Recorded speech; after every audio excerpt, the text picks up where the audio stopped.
अस्सलाम वालेकुम वरहमतुल्लाहि वबरकातुहू। 14 फरवरी, जी हाँ 14 फरवरी के दिन हम सभी लोग हैदराबाद जाने वाले हैं। जैसा कि मैंने पहले ऐलान किया था, अब कैसा जाने वाले, कहाँ से जाने वाले, कितने बजे जाने वाले हैं, इसकी जानकारी देने के लिए मैं आप लोगों के बीच में हाजिर हुआ हूँ। सबसे पहले तो ये है कि 14 फरवरी के दिन दारुसलाम डे मनाया जाने वाला है। दारुसलाम है क्या? तो दारुसलाम पार्टी का हेडक्वार्टर है, जहाँ पर हर रोज़ हज़ारों लोग आते हैं जिनकी सुनवाई कोई नहीं करता है। उनकी सुनवाई दारुसलाम के अंदर होती है, जहाँ पर मजलिस के MP साहब जनाब बैरिस्टर असदुद्दीन अवैसी साहब, हबीब मिल्लत जनाब अकबरुद्दीन अवैसी साहब, सारे MLAs और पूरे कॉरपोरेटर्स एक जगह के ऊपर बैठते हैं दारुसलाम हेडक्वार्टर के ऊपर। और जो इंसान जिस किसी तकलीफ़ के अंदर है वो वहाँ पर आता है, अपनी सुनवाई करवाता है और वहाँ पे उसकी जो भी परेशानी है उसका हल निकाला जाता है। तो दारुसलाम डे 14 फरवरी के दिन मनाया जाने वाला है। साथ ही साथ 14 फरवरी के दिन महाराष्ट्र में जो कामयाबी मिली है नगर परिषद और महानगर पालिका के इलेक्शन में, उसका जश्न भी मनाया जाएगा।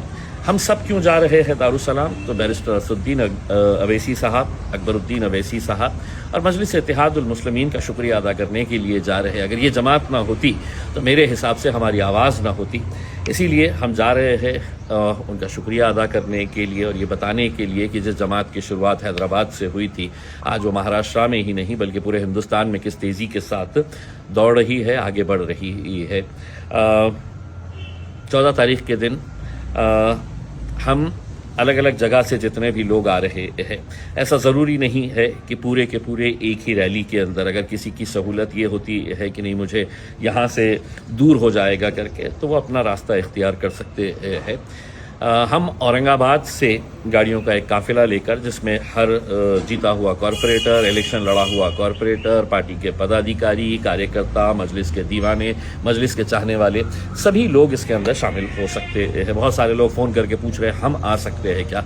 देखिए, दारुसलाम आपका है, मजलिस आपकी है, तो कोई भी आ सकता है इसमें। लेकिन वहाँ पर जो जीते हुए कॉरपोरेटर्स हैं, काउंसिलर्स हैं, उनका इस्तकबालिया प्रोग्राम रखा गया है, तो आप भी उसमें शरीक हो सकते हैं, क्योंकि उनके जिताने के अंदर आप लोगों का भी बहुत बड़ा हाथ है।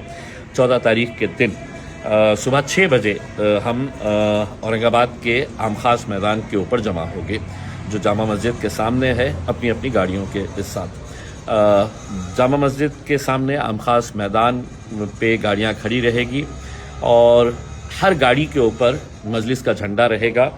मजलिस के झंडे के साथ तिरंगा झंडा भी हम लगाएंगे और ये एक काफ़िले के तौर के ऊपर गाड़ियों की एक रैली की शक्ल के अंदर हम औरंगाबाद से बीड़, उस्मानाबाद, नलदुर्ग, तुलजापुर, उमरगा, तुलजापुर, ज़हीराबाद होते हुए हम हैदराबाद जाएंगे।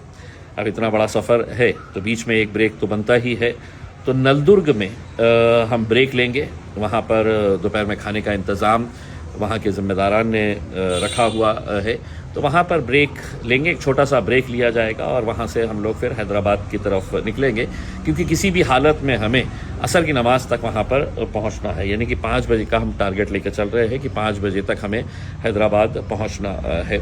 अब ये है कि एक चीज़ साफ़ कर देते हैं, चूँकि हमें पहुंचने का वक्त तय है और रास्ता बहुत बड़ा है। रैली की शक्ल में जब आप जाते हैं तो आपको डिसिप्लिन और स्पीड, इस सब बातों का ध्यान रखना पड़ता है।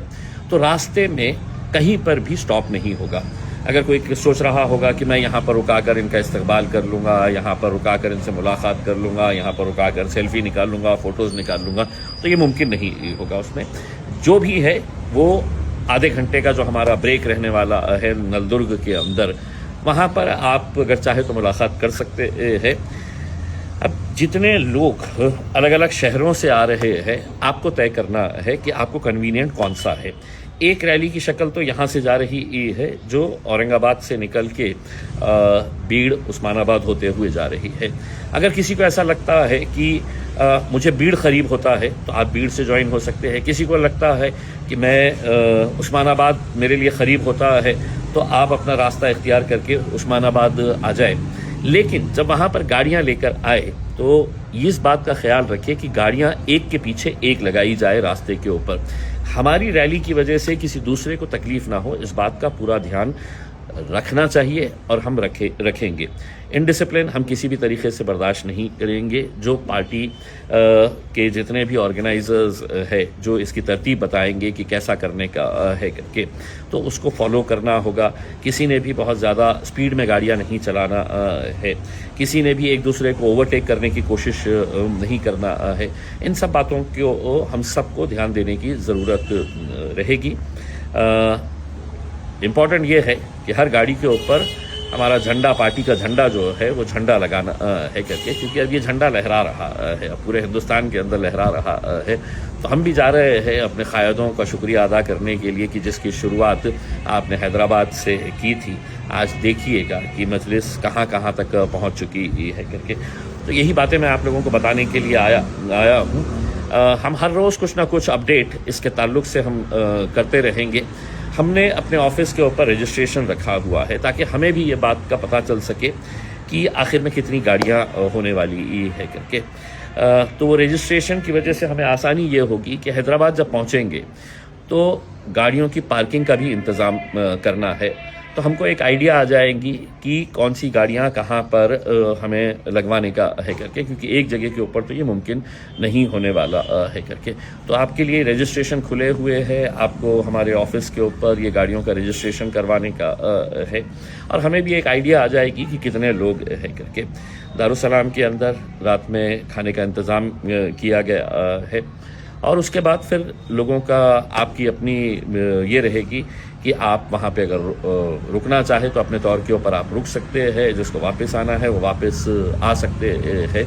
तो ये सब बातें हम आपको बताने के लिए आज आपके बीच में आए हैं। उम्मीद करते हैं कि बहुत अच्छी रैली रहेगी और हिंदुस्तान देखेगा कि मजलिस किस तेज़ी के साथ बढ़ रही है, आगे चल रही है। शुक्रिया।